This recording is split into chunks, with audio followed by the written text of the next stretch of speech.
A ver, ¿qué pasaría si les dijera que eso que llamamos autismo en realidad no es una sola cosa? ¿Y si, en lugar de una única condición, estuviéramos hablando de 4 subtipos biológicos totalmente distintos? Bueno, un descubrimiento científico importantísimo podría estar a punto de cambiar por completo todo, pero todo lo que creíamos saber.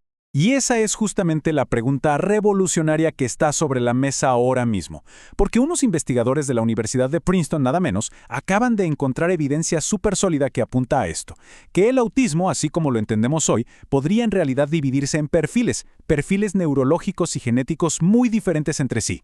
Y miren, no es exageración decir que este es sin duda uno de los hallazgos más importantes en la ciencia del autismo en muchísimos años. Ok. Para que entendamos bien la magnitud de lo que esto significa, empecemos por el problema de fondo, ¿no? Desde hace años, la ciencia sabe que el autismo es un espectro increíblemente diverso. O sea, por un lado, hay personas que no son verbales y que necesitan un apoyo constante. Y por el otro, hay personas que son superverbales, analíticas y totalmente independientes. Pero a pesar de esta variedad de experiencias tan enorme, todas, absolutamente todas, reciben el mismo y único diagnóstico. Y esta analogía, la verdad, lo explica perfecto. Es como si a todas las infecciones, a todas, sin importar si la causa es una bacteria o un virus, las llamáramos simplemente fiebre. Claro, esta etiqueta única ha sido un obstáculo gigante, porque nos limita muchísimo para entender qué es lo que está pasando por debajo, las causas reales, y por lo tanto nos impide desarrollar tratamientos que sean de verdad efectivos y personalizados. El gran desafío, el problema, era que hasta hace muy poco, simplemente no teníamos las herramientas biológicas para ver más allá del comportamiento. O sea, los especialistas observaban lo de afuera, las manifestaciones, pero no podían ver los mecanismos del cerebro, la parte genética que lo estaba causando todo. Pero ahora, ahora gracias a los avances tecnológicos, estamos en un verdadero punto de quiebre. Y es justo aquí donde la historia se pone de verdad fascinante. Un equipo de científicos en Princeton dijo, vamos a atacar este viejo problema, pero con todo lo nuevo. Y usaron un arsenal tecnológico de punta, análisis genómico, imágenes del cerebro con resonancia magnética y, la pieza que lo cambió todo, la inteligencia artificial. Es que la escala de este estudio es monumental. El equipo no analizó unos cuantos, no. Estamos hablando de más de 2000 escáneres cerebrales y un montón de datos sobre cómo se expresan los genes. Y todo esto comparando a personas en el espectro autista con personas neurotípicas. Es una cantidad de información biológica brutal, sin precedentes, que les permitió buscar patrones con una profundidad que antes era imposible. Ahora, ojo, porque lo verdaderamente brillante de todo esto es el método que usaron. En vez de empezar con una idea de, a ver, quizás hay 2 tipos o 3, no. Dejaron que la inteligencia artificial explorara todos los datos libremente, sin ninguna idea preconcebida.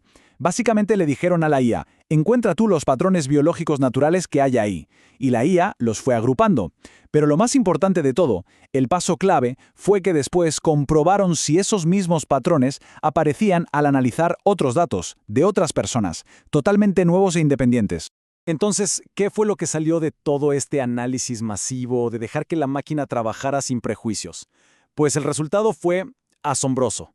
No encontraron un solo patrón, ni 2. Encontraron 4 subtipos, 4 biológicamente distintos y súper consistentes. 4 perfiles que, como dicen los investigadores, podrían ser las diferentes lenguas biológicas del autismo. Ok, vamos a meternos de lleno en esto, porque aquí está el corazón del descubrimiento. A ver, el subtipo número 1.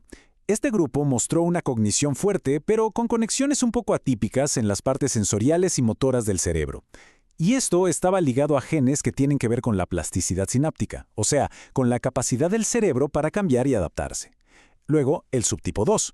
Aquí lo característico eran las dificultades en la regulación emocional y en la comunicación. Y, súper interesante, estaba asociado a marcadores genéticos del sistema inmune, lo que apunta a que la neuroinflamación podría jugar un papel clave. Pasamos al subtipo 3. Este presentaba una conectividad cerebral más baja en general y un retraso en el desarrollo. Los genes asociados, los que controlan el crecimiento del cerebro en las primerísimas etapas de la vida. Y finalmente, el subtipo 4. Este grupo tenía una cognición casi típica, pero con cambios muy claros en las redes de la visión y la atención. Y esto estaba relacionado con los genes que manejan la señalización de la dopamina, ese químico del cerebro clave para la motivación y la concentración. Y lo más fuerte de todo es que esto no fue una casualidad, no fue algo que apareció una sola vez. Los patrones se repetían una y otra vez en grupos de datos totalmente diferentes. Es más, al analizar a personas completamente nuevas, la inteligencia artificial podía clasificarlas en uno de estos 4 grupos usando solo sus datos del cerebro y sus genes, sin mirar su comportamiento. Y ese es el verdadero salto. Es un cambio total. Entonces, la gran pregunta es, ¿qué significa todo esto para el futuro? Bueno, las implicaciones son gigantescas. Esto podría cambiarlo todo, la forma en que se diagnostica, cómo se entiende y cómo se apoya a las personas en el espectro.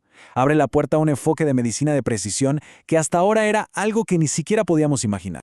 Es que el cambio de paradigma es radical. Piénsenlo. Podríamos estar pasando de un diagnóstico que se basa solo en observar el comportamiento, que al final puede ser subjetivo, a diagnósticos de precisión que se basan en biomarcadores cerebrales.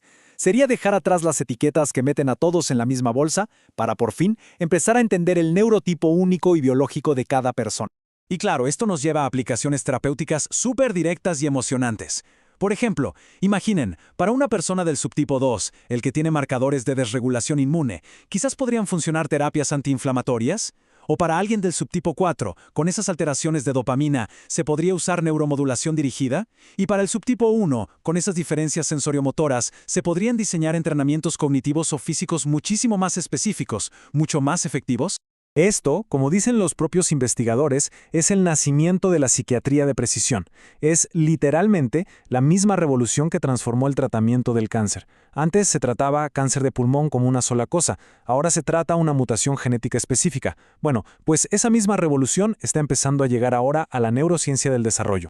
Pero, y esto es súper importante, hay que tener calma y ser cautelosos.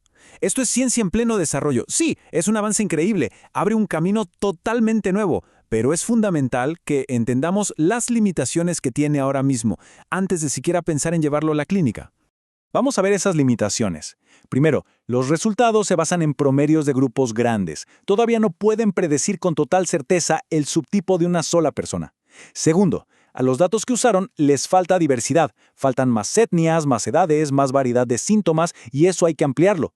Tercero, y esto es clave en ciencia, el estudio muestra una correlación, una conexión, pero no necesariamente que una cosa cause la otra. Y por último, van a hacer falta años de validación y de estudios para que estos hallazgos se puedan usar de forma segura en la práctica clínica. Incluso con esas limitaciones en mente, este descubrimiento marca un antes y un después. Un verdadero cambio de rumbo.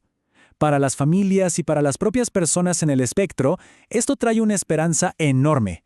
La de pasar de una etiqueta general a una comprensión mucho más profunda de su neurobiología única. Y para la ciencia, bueno, traza un mapa muy claro hacia un futuro donde la atención y el apoyo estarán guiados por la biología y serán por fin verdaderamente personalizados.